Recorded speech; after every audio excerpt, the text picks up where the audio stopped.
با حرفاش بغض چنگ انداخت به گلوم. نمیدونم داشت از چی میگفت. نگاه معصومش رو دوخت به چشامو ادامه داد. انیس، دلم نمیخواست یه همچین روزی این حرفا رو بهت بزنم. دلم نمیخواست شیرینی این خبر رو به کامت زهر کنم. ولی مجبورم. چش دوختم تو سیاهی چشمای مهربونش که عجیب غم نشسته بود روش. که گفت دقیقاً اواسط فصل بهار 6 سال پیش بود. رضا و حمید به مشکل خورده بودن. شدیداً نیاز مالی داشتن. هرچی کمک از دستم برمی اومد واسهشون کرده بودم. ولی بازم کم بود. خبر رسید پدر مادر رضا خونه آبا اجدادیشون رو فروختن و رفتم تو محله‌های پایین شهری یه خونه قیمت پایین‌تر گرفتن. رضا میدونست که توی دست و بال خانواده‌اش پول قلمبه‌ای هست و حاضر نیستن کمکش کنن. اونم فقط به خاطر کرشمه. تصمیم گرفتم برم دیدن خانواده‌اش تا شاید بتونم راضیشون کنم. خوب یادمه دم ظهر بود که پرسون رسیدم به اون محل. مدرسه ها تعطیل شده بود و کوچه پس کوچه ها پر بود از بچه محصل. تو عمرم پامو تو اون محله نذاشته بودم. عین آدمایی که رفتن یه جای عجیب و غریب دور و برمو نگاه می‌کردم. بچه‌هایی که با پیرهنای رنگ رو رفته و شلوارایی که سر زانوهاشون ساییده شده با جیغ و داد تو سر و مغز هم می‌زدن. شاید مسخره باشه که من، بهرام هدایت، با اون همه کبکبه و دبدبه، با وجود دیدن اون همه دختر رنگ و رنگ دور و برم، وقتی پیچیدم تو کوچه‌ای که آدرسشو از یکی از بچه‌های مدرسه گرفته بودم، وقتی نگاهم به دختر جوونی افتاد که چادر رنگی به سر وسط کوچه چشم انتظار کسی وایساده بود، دلم لرزید. دل سنگ بهرام هدایت واسه گوشه نخکش شده یه چادر اون دختر و دمپایه پلاستیکی آفتاب خوردش لرزید. شدم این پسر بچه 16 ساله‌ای که حاضره واسه دید زدن معشوقه کم سن و سالش یه کوچه رو 1000 بار بره و برگرده. وقتی به خودم اومدم که اون دختر رو در روی برادر رضا وایساده بود و من از ترس رسوا شدن پشت دیوار قایم شدم. اون روز بدون اینکه برم دیدن خانواده رضا برگشتم خونمون. تا شب هر کاری کردم که از ذهنم بری بیفایده بود. دل من عین یه پسر بچه نابالغ سر خورده بود سمت یه دختری که هیچ دخلی با هم نداشت. اون شب نخواستم قبول کنم گلوم پیشش گیر کرده. ولی وقتی فرداش درست همون ساعت و همون جا منتظرش وایسادم، فهمیدم دل من در آستانه 33 سالگی دل باخته یه دختری شده که دلش جای دیگه گیره. هر روز واسه دیدنت می اومدم و می دیدم چجوری همه ی تلاش تو می کنی که سر راه مهدی سبز بشی. چند وقتی کارم شده بود همین انیس.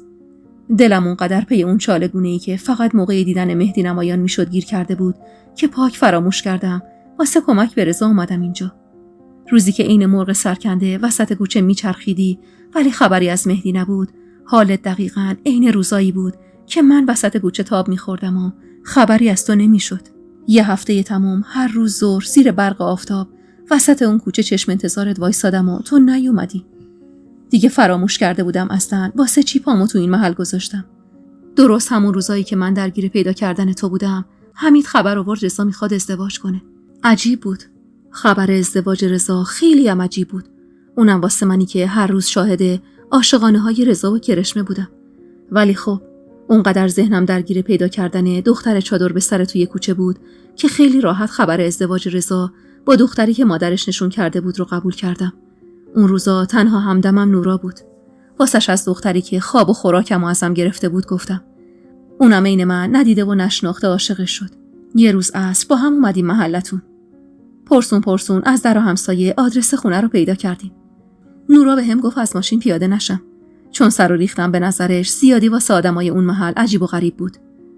انیس، باورت میشه روزی که من اومدم خواستگاری تو با مادرت و شریفه و رضا رفته بودی خرید عروسی؟ نورا که با لب و لوچه آویزون برگشت تو ماشین، احساس کردم دنیا رو سرم خراب شد. آبجید بهش گفته بود توی این خونه دختر مجردی نیست و تنها دختر دم وقت خونه انیس خواهرمه که چند روز دیگه عروسیشه. درسته چند روز بیشتر نبود که دیده بودمت، ولی به خدا انگار عقلمو از دست داده بودم انیس. هرچی دست به دامن نورا شدم تا دوباره بره دم خونتون قبول نکرد. میگفت خوبیت نداره نشون کرده یه مردمو خواستگاری کنیم. انیس، من ساده بی خبر از همه جا واسه خوشبختی دعا میکردم و حتی تو خوابم هم نمیدیدم دختری که شریف لقمه گرفته واسه رضا تو باشی. شب عروسی وقتی با رضا اومدیم دنبال عروسو دیدم خونه عروس همون خونه‌ایه که با نورا اومدیم. شک کردم و وقتی شکم به یقین تبدیل شد که منیر بعد از دیدن یه بند تو ماشین از شال روی رپ حرف میزد. هر چقدر میخواستم خودم رو دلداری بدم بیفایده بود. مگه چند تا دختر به اسم انیس تو اون محل زندگی میکرد که خدا رو گونه هاش نشون گذاشته باشه. انیس، به خدا من اون روزا حتی 1% فکرشو نمیکردم رضا واسه خاطر مال و منال اومده باشه سر وقت تو. با اینکه تا سرحد مرگ میخواستمت، اما چون زن رضا شدی کنار اومدم. و وقتی فهمیدم رضا سعی داره ازدواجشو از کرشمه مخفی کنه، تمام تلاشمو کردم بهش بفهمونم رضا دیگه تنها نیست و ازدواج کرده. اون شب، همون مهمونی کزایی رو میگم، وقتی بی دعوت دستشو گرفتم آوردم، نیتم این بود که بهش بفهمونم رضا زنی به زیبایی تو داره. به خدا که اگه میدونستم تهش اینجوری میشه، به گور پدرم میخندیدم و این کارو نمیکردم. انیس، من خیال میکردم اگه کرشمه بیاد و تو رو کنار رضا ببینه، به غرورش بر میخوره و پاشو از زندگی رضا میکشه بیرون. چه میدونستم همه این کارا نقشه است. اون شب رفتارای سرد رضا رو که باهات میدیدم، قلبم ترک میخورد. مظلومیتت، پاکی و نجابتت، نه تنها از سر رضا که حتی از سر کل خاندانشم زیادی بودی. با اینکه سخت بود ولی به خودم قبولوندم که رضا هم به مرور عاشق معصومیتت میشه.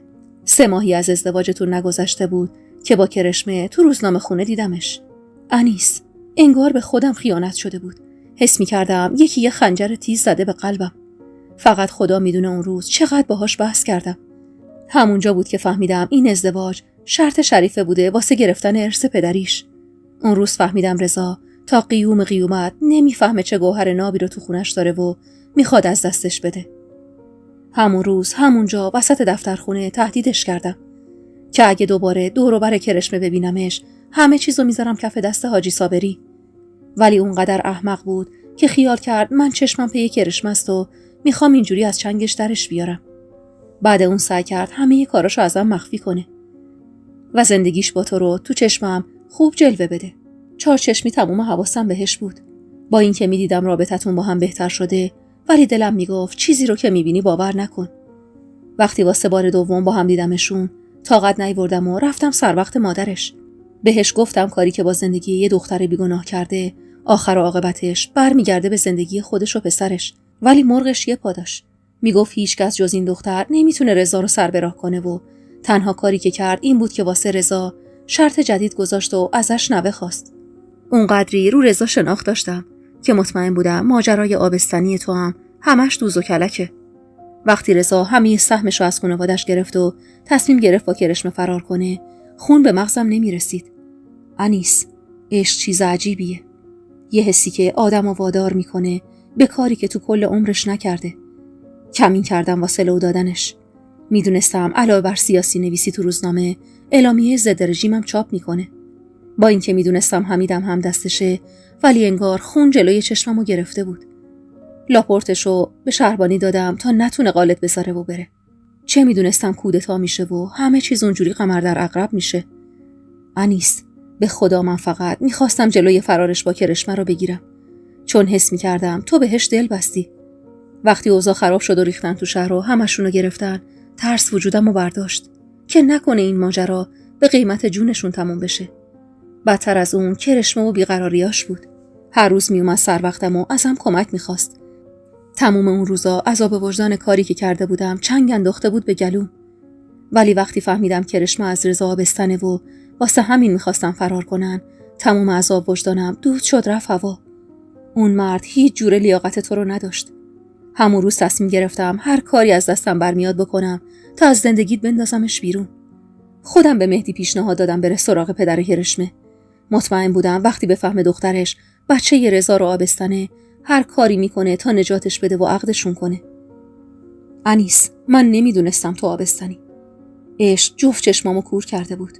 خونه‌ای که توش نشسته بودی رو ازش خریدم و کمکش کردم با کرشمه بره. فکر میکردم با رفتنش میتونم بیام تو زندگی تو خوشبختت کنم. نمیدونستم با این اتفاق یه زخم کاری رو قلب تو میمونه و یه عذاب وجدان دائم تو سر من.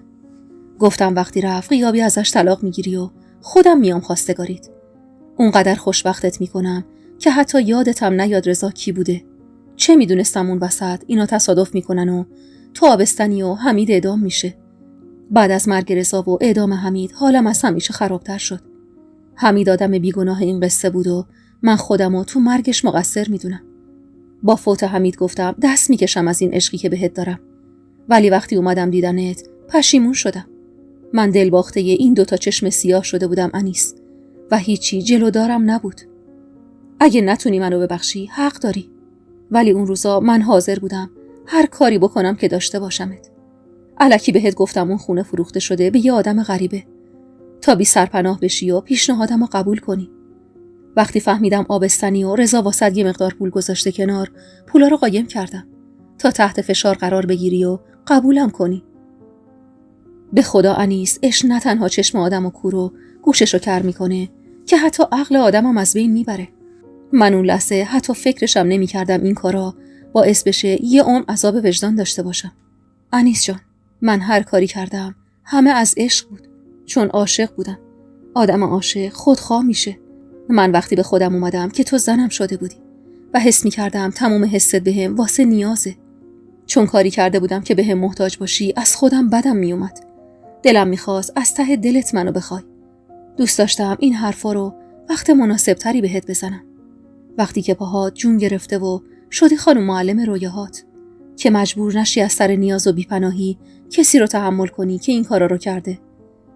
الانم که میبینی همه چیزو گفتم چون مطمئنم اگه بخوای بری میتونی بری. به قدر کافی قوی شدی. اما انیس، یادت نره من عاشق بودم و هستم. این کارا رو یه آدم عاشق کرده. انگاری که با چشم باز داشتم کابوس میدیدم. مردی که تمام این سالها خیال میکردم فرشته بیبال زندگیمه، حالا حرفایی میزد که حاضر بودم تمام زندگیمو بدم. ولی بگه دروغ گفتم. با پشت دست اشکایی که صورتمو پوشونده بود پس زدم و بریده لب زدم. بهرام، یعنی تو اون پولا رو برداشتی؟ خجالت زده صورتشو با دست پوشوند و گفت همش دست نخورده تو صندوق انیس. حتی خونه‌ای که ازش خریدم به نام تو هما کردم. ناباور نگاش کردم و ادامه دادم تو خبر داشتی که رشم آبستنه و کمک کردی تا با رضا بره؟ جواب تمام سوالامو خودم میدونستم، ولی انگار دلم میخواست اونقدر تکرارشون کنم تا بهرام بگه اشتباه شنیدم. غمزده نگام میکرد. پرده اشکی که چشمای مهربونشو پوشونده بود دلمو آتیش میزد. بهرام بیگناه ترین گناهکار زندگیم بود. هوا تاریک شده بود و صدای جیرجیرک‌ها و حقیق گریه هام تنها صدایی بود که سکوت سنگین بینمونو میشکست. واسه چی گریه میکردم؟ واسه دروغایی که بهرام بهم گفته بود؟ یا نه واسه زخم عمیقی که رضا به دلم گذاشت و رفت و حالا با برملا شدن این راز سر باز کرده و دردش بند وجودمو گرفته بود؟ حال خرابم نه واسه خاطر خیانت رضا بود، نه واسه دروغای بهرام. من واسه حماقت و سادگی خودم اشک میریختم. تو اون لحظه تنها چیزی که عذابم میداد این بود که بهرام کمکشون کرده.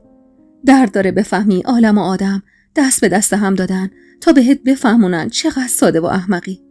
فهمیدن این که تمام اون شب و روزایی که من واسه به دست آوردن دل رضا تلاش میکردم و خودمو به 1000 رنگ و لعاب درست میکردم واسه نگه داشتن زندگیم، زن دیگه‌ای تو بغل شوهرم ساعت‌ها اشوه میریخته و نطفه حرومشو به شکم میکشیده، خیلی سخت بود.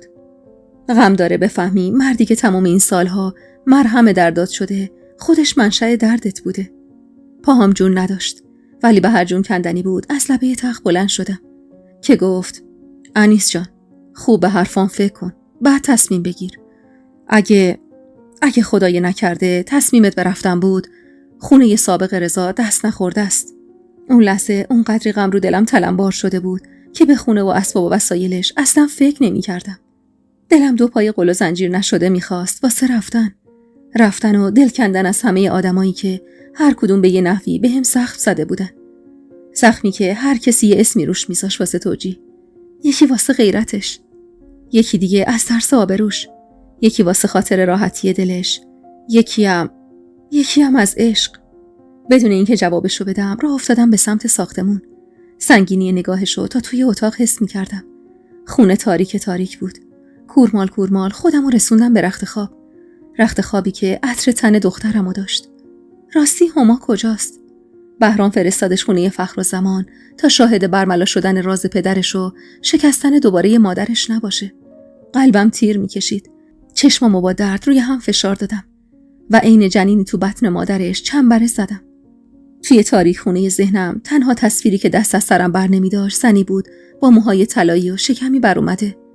زنی که با ناز و ادا دستشو روی شکمش میکشید و عشوه‌گرانه نگاهشو خرج نگاه خریدار رضا میکرد. تو همین افکار بودم که با این صدا به خودم اومدم که میگفت انیس حالت خوبه؟ انیس جان تو رو خدا نگام کن. صدای بهرام بود. جایی نزدیک به صورتم.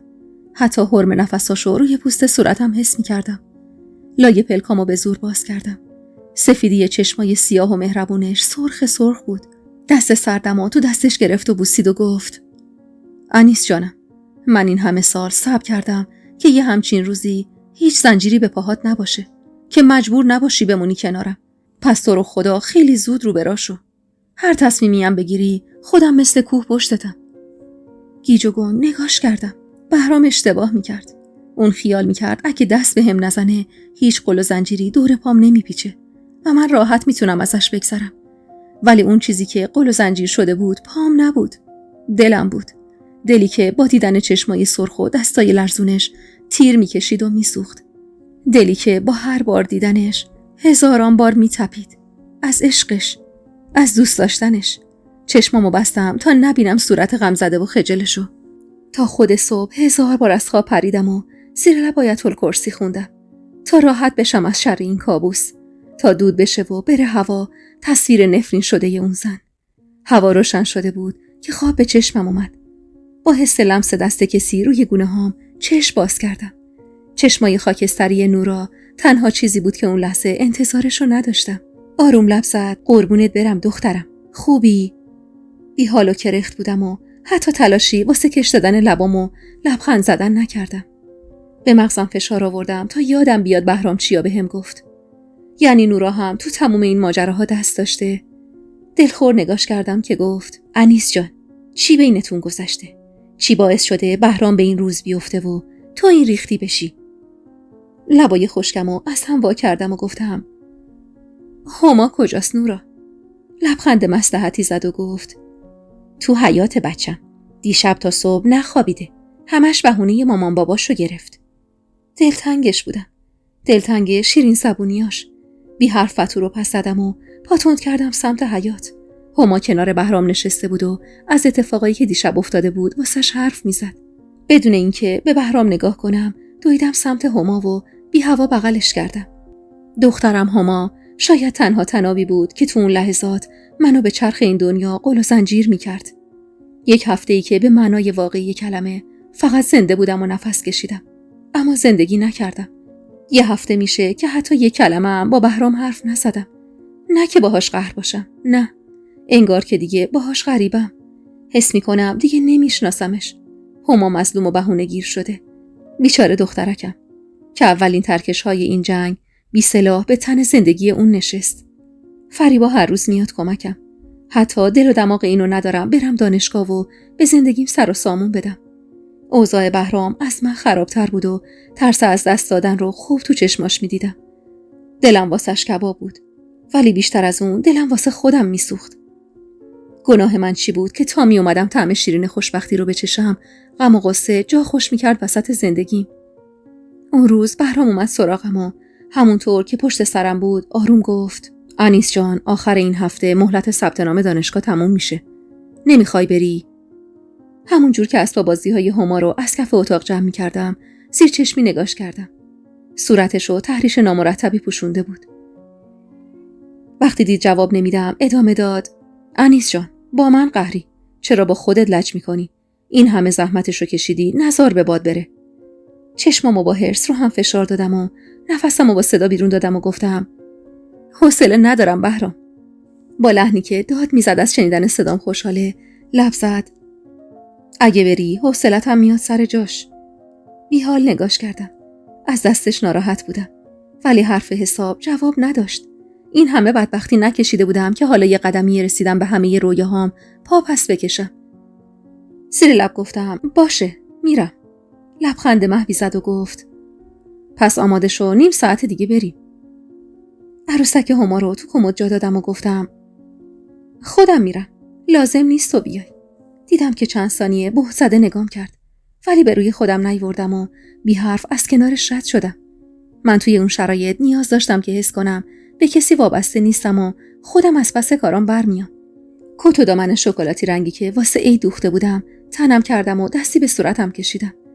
موهایی که بلندیش تا زیر شونه‌هام میرسید رو بافتم و رژ لب کمرنگی رو لبام کشیدم.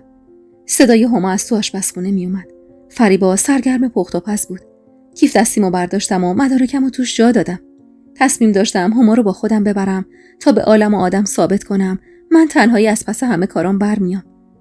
دستشو گرفتم و کشوندم سمت در که گفت مامان کجا میریم؟ زیر نگاه سنگین بهرام و فریبا راه افتادم سمت در خروجی و گفتم میریم یه جایی و برگشتنی واسط بستنی میگیرم دخترم. لجوجانه پا به زمین کوبید و گفت ولی من میخوام پیش بابایی بمونم. قراره واسم خونه جنگلی درست کنه. بهت زده نگاش کردم. دخترم، کسی که ماها دردشو به جون خریدم تا به دنیا بیارمش، مردی رو به من ترجیح میداد که در واقعیت پدرش نبود. اما خیلی خوب بلد بود پدرونگی خرجش کنه. از 1000 تا پدر حقیقیم حقیقی تر بود. حقیقتاً همین مهر هما به بهرام بود که توی اون شرایط بازم پای منو به بهرام زنجیر میکرد. با وجود بغضی که راه نفس کشیدنمو سد کرده بود از خونه زدم بیرون. چه قبول میکردم چه نمیکردم هما بیشتر از من وابسته بهرام بود. حقم داشت. چه روزایی که من سرگرم درس و کتاب بودم و تنها دلخوشی دخترم بهرام بود. هما حق داشت که اونقدر راحت دست رد به سینم بزنه و بهرامو بهم ترجیح بده. به هر جون کندنی بود خودمو رسوندم به دانشگاه ملی. توی این 4 سال یه بارم تنهایی جایی نرفتم. همیشه بهرام عین یه پدر، عین یه همسر خوب همراه هم بود. هاج و واج اطرافمو نگاه می‌کردم.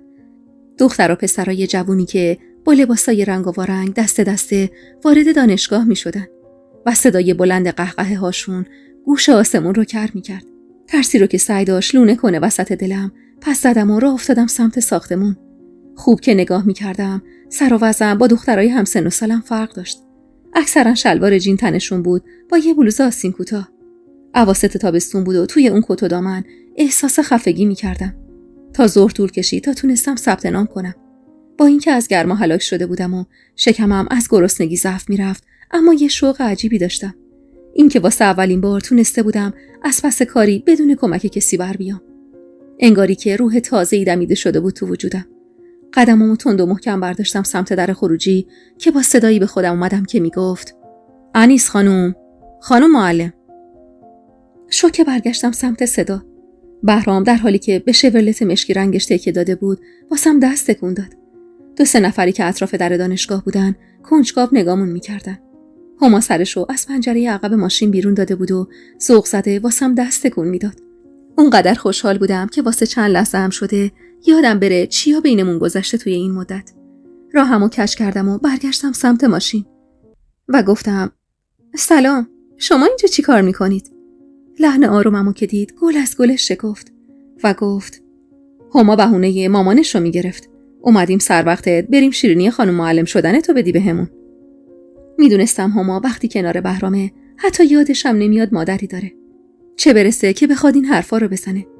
و این حرفا همه از سر شعور و فهم و معرفت خودشه و میخواد یه جوری اون تصویر پس زده شدنم توسط هما رو از خاطرم ببره. دستی به صورت لاغر هما کشیدم و ذوق زده عین دختر بچه 5 ساله‌ای که تونسته واسه اولین بار کاری رو انجام بده دستامو به هم کوبیدم و گفتم ثبت نام کردم بهرام، تموم شد. گفتن کلاسا 1 ماه دیگه شروع میشه. دست چپش رو گذاشت روی فرمون و چرخیده بود سمت من و با لبخند شیرینی نگام میکرد. آخه من چطور تونسته بودم این همه مدت باهاش هم کلام نشم؟ منی که حالا با همین 4 کلمه حرف معمولی انگار رو ابرا سیر میکردم. منی که اینقدر عاشقانه دوستش داشتم. چطور تونسته بودم این کارو باهاش کنم؟ بهرام گفت مبارکه. شیرینی من و هما پس چی؟ دستی به موهام کشیدم و لبخندی رو گوشه لبم نشوندم و گفتم همین الان بستنی مهمون من. خنده ای از ته دلی کرد و استارت زد. از همون خنده های شیرینی که سرشو میبرد عقب و پنجه کلاغی های گوشه چشمش عمیق‌تر میشد. از اون خنده های بامزه‌ای که دلم ضعف میرفت واسش و خیلی وقت بود ندیده بودم ازش. هما ذوق زده از خنده بهرام و حال خوب من دائم ورجه ورجه میکرد. تو آینه بغل ماشین نگاهی به صورتم انداختم. لپام گل انداخته بود و چشمام میخندید. چرا سر هیچ و پوچ چندین روز زندگی رو به کام خودم و عزیزام زهر کرده بودم؟ مگه من جز عشق و آرامش چی از این زندگی میخواستم؟ حالا که فهمیده بودم بهرام از اولم خاطرمو میخواسته، دلم باید قرص‌تر میشد و پاهام بیشتر جون میگرفت.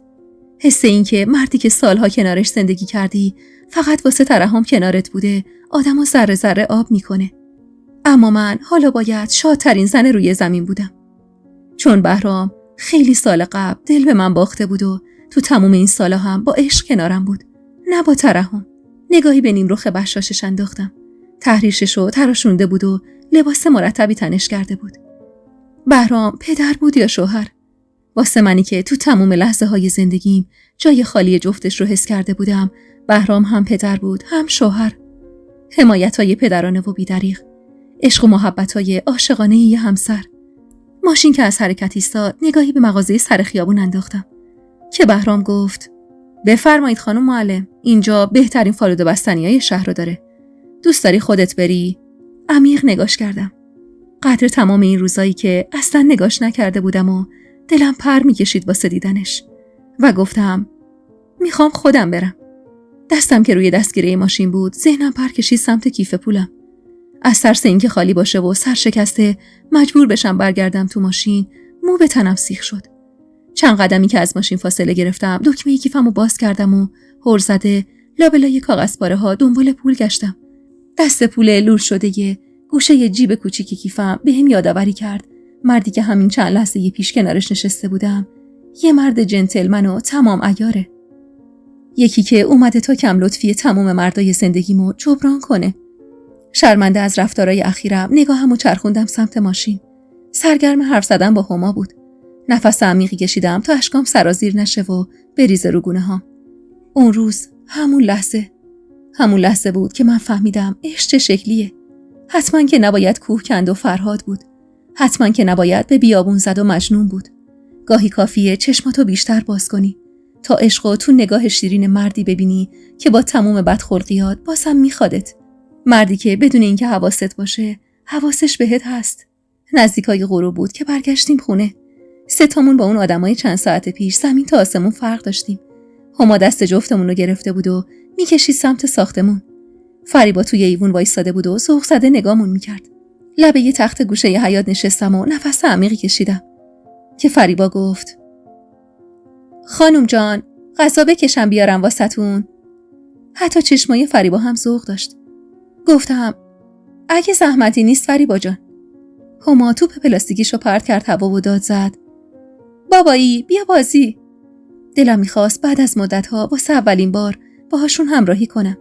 با وجود خستگی و گرسنگی بیش از حد رو پا وایسادم و داد زدم منم بازی. جفتشون ذوق زده نگام کردن. قرار بود هر کسی اسم یه میوه‌ای رو واسه خودش انتخاب کنه. هما و بهرام سر اسم هندونه بگو مگو داشتن که زنگ در حیاط به صدا در اومد. هما خانوم جرزنی نکن، من اول گفتم هندونه، ولی خب صبر کن برم در رو باز کنم بعد به خدمتت میرسم دختر شیطون. با خنده نگاهشون میکردم. هما لبه یه حوض نشست منتظر بهرام. پشتبند بهرام را افتادم سمت در. هنوزم کت و دامنم تنم بود و دلم از گرسنگی ضعف میرفت. در حیاط که باز شد و صورت نگران و خیس عرق احمد رو از لایه در دیدم دلم به لرزه افتاد. که بهرام گفت خیر باشه احمد آقا این وقت شب. نگاه نگرانش بین صورت من و بهرام در چرخش بود. کلافه دستی به سیبیلش کشید و گفت روم سیاه داداش، خیر نیست. دستمو به گوشه پیراهن بهرام گرفتم تا پس نیفتم. چی جز خبر مرگ کسی میتونست احمد رو اونقدر دستپاچه کنه؟ بهرام با اینکه نگرانی از سر و ریختش میبارید تعارف زد بیا تو. احمد عصبی دستی تو موهاش کشید و دور و برش رو نگاه کرد. هما دل خوشی از داییش نداشت و به محض اینکه دیده بود مهمون ناخوندگیه رفته بود تو خونه. احمد گفت راستش نمیدونم چی بگم. یعنی خودم هم شوکه شدم داداش. بهرام نگران نگام کرد و گفت انیس جان شما برو تو، ما هم الان میایم. که احمد گفت نه داداش بذار باشه، باید بدونه. بهرام مصر بود واسه فرستادنم پی نخود سیاه و زورش به احمد میچربید. ناچار افتادم سمت ساختمون. صدای پچ‌پچشون لحظه به لحظه واسم ناواضح‌تر میشد. دلنگرون بودم. دلنگرونه خبر بدی که احمد آورده بود و بهرام نذاشت با خبر بشم. دلو به دریا زدم و راه افتادم سمت اتاقی که پنجره‌اش رو به حیاط بود. بی صدا چفت پنجره رو باز کردم. بهرام روبروی احمد وایساده بود و موهاشو تو چنگ گرفته بود. کاری که وقتایی که خیلی درمونده میشد میکرد. احمد از لبه تخت بلند شد و دستی به شونه بهرام زد و گفت داداش آبرو واسمون نذاشت. چنان قشقرقی به پا کرد که کل محل خبر شدن. گور به گوری از گور برگشته میگه زنم و شوهر دادین. حس کردم با حرفای احمد اتاق دور سرم میچرخه و چشمام سیاهی میره. دستم و جلوی دهنم گرفتم تا مبادا جیک کم در بیاد. که احمد ادامه داد داداش سکه یه پول شدیم. کل محل میگن به هم حرومن و هما زبونم لال حروم. بهرام عصبی و کلافه یقه پیراهن احمدو تو چنگش گرفت و داد زد ببند دهنتو بی شرف. نفسام به شماره افتاده بود و قلبم بیجون میتپید. دست لرزونم و لبه تاقچه گذاشتم و از پس پرده اشک زخیمی که چشمامو پوشونده بود سر زدم بهشون. احمد دستشو رو دست بهرام گذاشت و سعی کرد از یقش جدا کنه و گفت به خدا حق داری داداش، ولی چاره چیه؟ یارو برگشته ننش کل محله و چلچراغ بسته واسش. اینم آخ بسته که من زنمو میخوام. به خدا من و آقام تو روش وایسادیم که تا الان کدوم گوری بودی؟ میگه از ترس ساواک قایم شده بودم. شما باید زنمو شوهر میدادین. داداش به خدا آبرو واسمون نمونده. دیشب تا حالا شدیم نقل دهن مردم محل. گاهی خبر زنده شدن کسی میتونه از 100 تا خبر مرگم دردناکتر باشه. اینو من همون شب فهمیدم. صدای فریبا از پشت سرم میومد که میگفت خانم جان حالتون خوبه؟ دیدم آقا مهمون دارن، غذاتون آوردم اینجا. گیج و گنگ نگاش کردم. معلوم بود از صدای داد و فریاد بهرام ترسیده، اما سعی میکنه به روی خودش نیاره. لب زدم هما کجاست فریبا؟ سینی غذا رو روی میز گذاشت و دستمو تو دستش گرفت و گفت پایین سرگرم بازی با عروسکاشه. شما حالتون خوبه؟ چرا رنگتون پریده؟ ببخشیدا شرمنده، نمیخوام فضولی کنم، ولی آقا چشونه؟ بی این که جوابشو بدم برگشتم و نگاهی به حیاط انداختم. جای خالی بهرام و احمد به وحشتم انداخت. دست باچه فریبا رو پس زدم و دویدم سمت حیاط. توی چشم به هم زدن جفتشون آب شده و رفته بودن تو زمین. نشستم رو زمین و سرمو تو دستام گرفتم. عین یه کابوس بزرگ بود. از اون کابوسای دردناکی که هر چقدر دست و پا میزنی نمیتونی ازش فرار کنی. برگشتن رضا درست تو روزای خوب زندگیم عین ابر سیاهی بود که آسمون صاف و آفتابی زندگیمو طوفانی کرد. فریبا و هما ترسیده کنارم وایستاده بودن. سرنوشت دخترم چی بود؟ اونم قرار بود عین من عذاب بکشه؟ عین من تموم روزای زندگیش مملو از استرس و نگرانی باشه؟ همونجور که گریه میکردم تو بغل گرفتمش. چرا تو این سالا بیشتر قدرشو ندونستم؟ دخترکم ترسیده بود و چشمای پر اشکش دو دو میزد.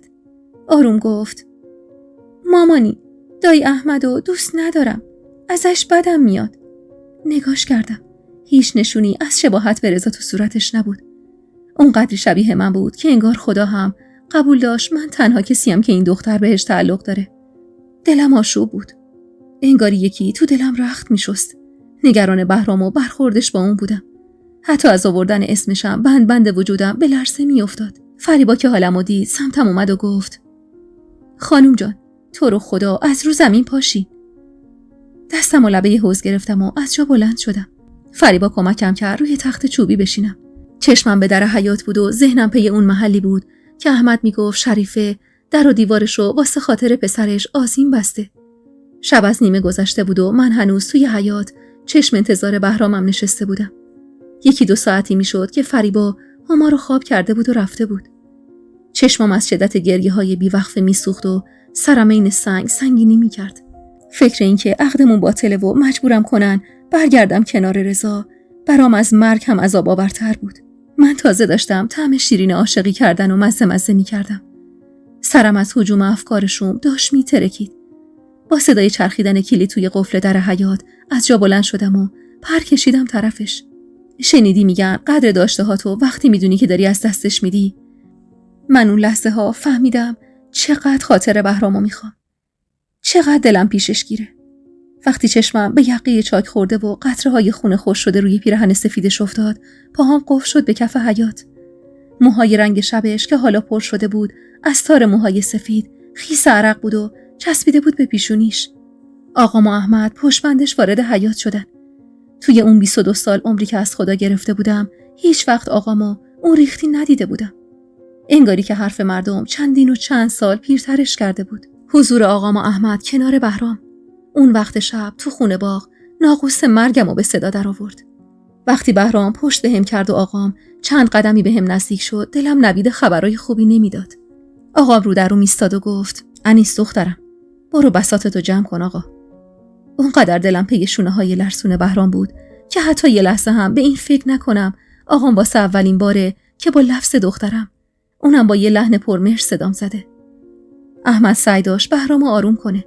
آقام یه بند حرف میزد، از حرف مردم، از عقد باطله و بچه ی حاصلش، از عاشق و معشوقی که به هم حروم بودن.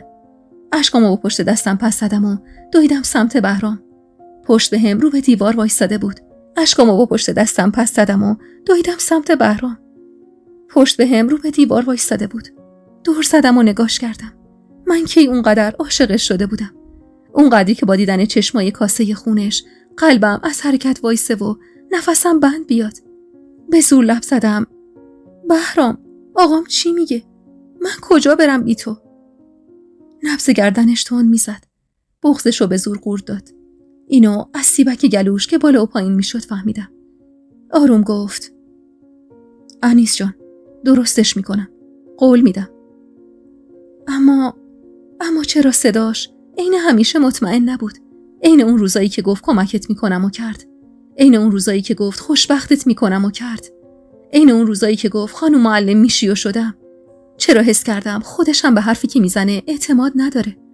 آقام دستی به شونه بهرام زد و کشوندش سمت خودش و گفت: درستش میکنیم با هم مرد، غصه نخور. احمد دستمو گرفت و برد سمت ساختمون. هما وسط پذیرایی توی رخت خوابش غرق خواب بود.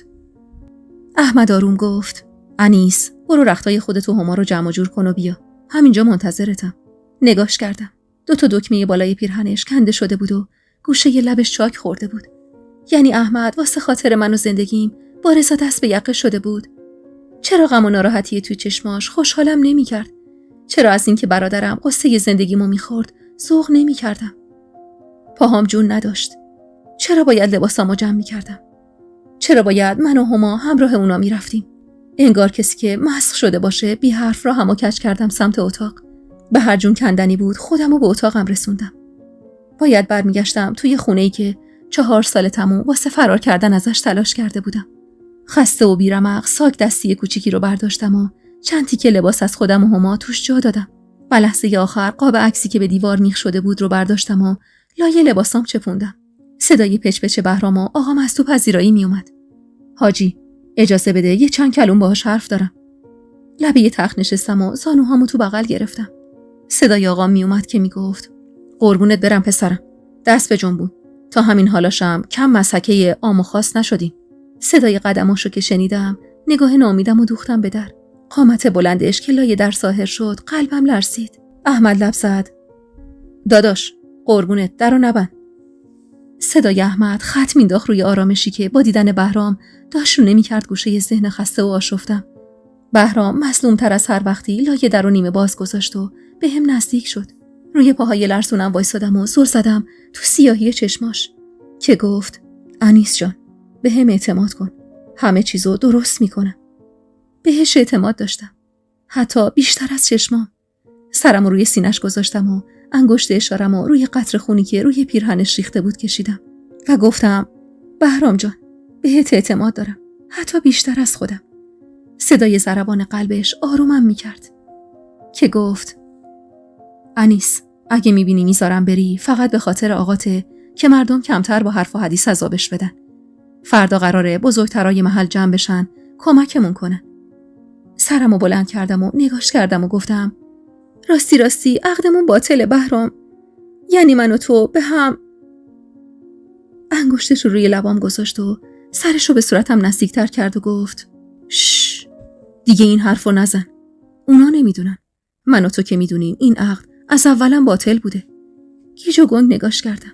حرفای نورا، آبستن بودن من، باطل بودن عقدمون. به سختی لب زدم. حالا چی میشه بهرام؟ دستاشو قاب صورتم کرد و گفت هیچی انیس، راضیش میکنم پا پس بکشه. ولی تو رو خدا به هر کی میپرستی قسمت میدم هر چی شد، هر چی که شد، آسمونم به زمین اومد، حرفی از هما نزن. وقتی دید گیج نگاش میکنم، لباشو ماماسه گوشم کرد و گفت تا ابد من پدر واقعی همام. اینو یادت نره انیس. تون سرمو تکون دادم که تقی به در خورد. احمد بود که میگفت داداش شرمنده، دیر وقته. دست باچه و بیقرار محکم بغلش کردم. دلم قد تموم این سالایی که قدرشو ندونسته بود دلتنگش بود. نفس عمیق کشیدم تا عطر تنشو واسه باقی زندگیم ذخیره کنم.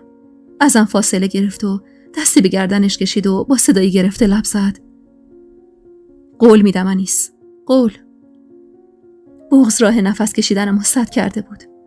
احمد در اتاقو باز کرد و شرمنده نگاهی به بهرام انداخت. نمیدونم مهر و محبت بهرام توی این چند سال نمکگیرش کرده بود یا ترس پس گرفتن قرض و قله هاشو داشت. آقام بدون اینکه نگام کنه ساک دستیمو ازم گرفت. بهرام پشت سرم حرکت میکرد و به آقام میگفت حاجی من صبح اول وقت میرم سراغ ملای محل. آقام سر تکون داد، جوری که انگار میدونست حرف ملا چی میتونه باشه. بهرام خم شد و هما رو تو بغل گرفت. اون لحظه حس کردم بیشتر قصه خوردناش واسه دوری از هماست. سرشو تو موهای مشکی هما فرو کرد و لرزش شونه‌هاش باعث شد بغضم دوباره سر باز کنه. احمد مستصر روبروش وایساده بود. آقام دل نداشت این صحنه‌ها رو ببینه. دلم میخواست جلوی احمد و آقام روی اینو داشتم که برم بغلش کنم و دلداریش بدم و عین خودش حرف از روزای خوب و امیدواری بزنم. ولی من قد اون محکم نبودم. من عین نهال کمجونی بودم که تازه سرشاخه‌هاش جوونه زده و تن و بدنم با هر نسیم ملایمی میلرزید. چه برسه به این اتفاق شوم که یه طوفان سهمگین بود واسه تن نحیف من. احمد هما رو از بغل بهرام گرفت و گفت داداش نکن این کارا رو با خودت. از پا در میای. بالا بره پایین بیاد. هما دختر توه. اون لحظه فقط من میدونستم تو دل بهرام چی میگذره.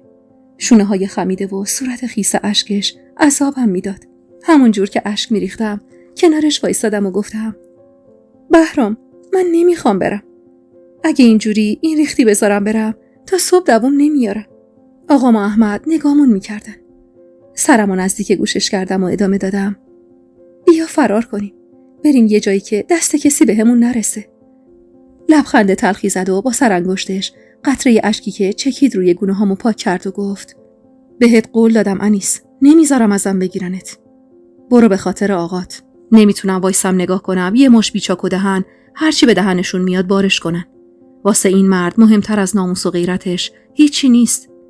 نمیخوام عین آقام دق کنه و تو بمونی و یه عمر عذاب وجدان. مات و مبهوت نگاش کردم. آقام با چشمای خیس از اشک کنارم وایساد و دستشو دور بازوم حلقه کرد و گفت خدا عمر با عزت بهت بده مرد. وقتی پله های ایوونو دست تو دست آقام پایین می اومدم حس کردم یه تیکه از قلبمو که نه تموم قلبمو پیش بهرام جا گذاشتم. احمد سویچ ماشین رو به آقام داد و گفت حاجی قربونت درو باز کن بچه رو بذارم رو صندلی عقب. اصلای در نیمه باز حیاط نگاهم پی بهرامی بود که نشسته بود روی پله های ایوون و سرش رو تو دستش گرفته بود. احمد گفت انیس بیا سوار شو دیر وقته. بی خیال و کرخت نگاش کردم. هرسی در حیاطو به هم کوبید و دستمو گرفت و کشون سمت ماشین بهرام. آقام روی صندلی جلوی ماشین جا خوش کرد و احمد پشت رول نشست. هما غرق خواب بود که آقام گفت این دختر از اولم بخت و اقبال درست درمون نداشت. تا اومد آب بره زیر پوستش یارو از گور برگشت. احمد سری از روی تأسف تکون داد و سویچ ماشین رو چرخوند و گفت بهرام کجا و اون یارو فکل کراواتی کجا؟ به خدا اگه گوشتمون زیر دندونش نبود میزدم فکشو میآوردم پایین. خسته از حرفای بی سر و ته احمد چشمامو رو هم گذاشتم. آقام میگفت پسر کم عین خروس جنگی بیفت به جون این و اون. بذار ببینیم فردا تکلیف چی میشه. یه کاری نکن طرف بدتر شاکی بشه. احمد در جواب آقام گفت چی میخوای بشه حاجی؟ انیس هنوز زنشه. به بهرام حرومه. باید برگرده پیش شوهرش. این وسط فقط همای بیچاره بیننه میشه. وحشت زده چشممو باز کردم و نگاهمو دوختم به صورت معصوم هما. بهرام گفت حرفی نزنم. نگم که هما دختر رضاست. که همه فکر کنن دختر خودشه و ازش نگیرنش. هزار جور فکر ناجور تو سرم تاب میخورد. احمد ماشینو کنار دیوار پارک کرد و اومد کمکم. نگاهم به ریسته های نیم سوزی بود که کوچه روبرویی رو روشن کرده بود. احمد زیر لبی فوشی نثار شریفه و پسرش کرد و آقام چشقوره‌ای نثار احمد. که کلافه گفت حاجی ببین تو رو خدا انگار یارو از حج برگشته. آقام سری از روی تأسف تکون داد و کلیدش رو تو قفل چرخوند. مادرم چادرش رو دور کمرش بسته بود و طول و عرض حیاط رو طی می‌کرد. نگاهش که به ما افتاد چنگی به صورتش زد و پاتوند کرد طرفم و گفت مادر بمیره برات که یه روز خوش ندیدی تو زندگیت. چرا محبت آدما وقتی گل میکنه که دیگه نیازی بهشون نداری؟ داشتم به این فکر میکردم که مادرم گفت اینو چرا آوردین؟ نگاه مادرم روی هما بود. احمد که گیج و گنگ نگاهش بین من و آقام در چرخش بود گفت مادر من هما بچه است. میخوای از ننش جداش کنی؟ اخمای آقام در هم بود. مادرم خودشو جمع و جور کرد و دست با چه لب زد.